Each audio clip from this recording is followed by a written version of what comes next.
Sodisfatt li l-miżuri li ttieħdu f'dawn is-sentej bdew ħallu l-frott mixtieq sabiex aktar persuni joħorġu mir-riskju ta' faqar.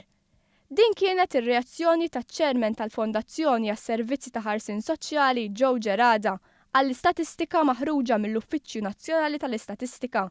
Statistika li kkonfermat li matul is-sena li għaddiet kien hemm tnaqqis ta' kważi 9,000 ruħ fil-persuni li kienu fir-riskju ta' faqar jew esklużjoni soċjali. Dan ifisser li matul l-aħħar 3 snin il-persuni f'riskju ta' faqar naqsu b'14,000 ruħ.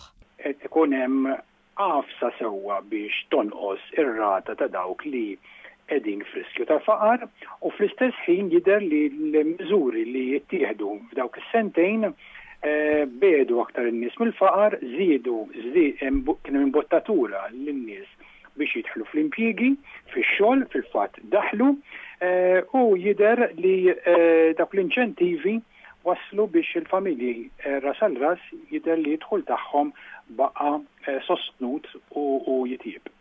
L-istħarriġ li nħadem fuq id-dħul tal-2015 juri li tnaqqis fil-popolazzjoni fir-riskju tal-faqar kien fatt ta' kategoriji fosthom familji bit-tfal. Gerada spjega għaliex u qal li dan kien riżultat ta' numru ta' inċentivi. Dan kien għal diversi inċentivi fosthom l-għajnuna supplementari għal min tinqiegħed fuq il-minimum wage, kellu dħul kull baxx, l-eliminazzjoni ta' taxxa għal din l-istess kategorija, partikolarment għal dawk li kellhom li għandhom it-tfal.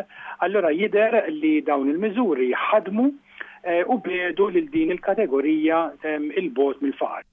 U għazit jgħid li jinsab ottimist li l-Gvern fil-budget li se jippreżenta s-sena 2018 se jkompli tejjeb il-ħajja tal-familji Maltin. Kol jidher li l-Gvern ma bidix id-direzzjoni tiegħu, ġifieri se jkompli jibni fuq dak li għamel fl-aħħar 3-4 snin. Però qed ikun hemm politika kif fil-fatt qiegħed ikun hemm li tiġġenera l-ġid. U dan qed ngħidu li fejn jidħol il-kreazzjoni mhux biss issa tal-jobs, imma dak ngħidulhom quality jobs. Jobs li iħallsu aħjar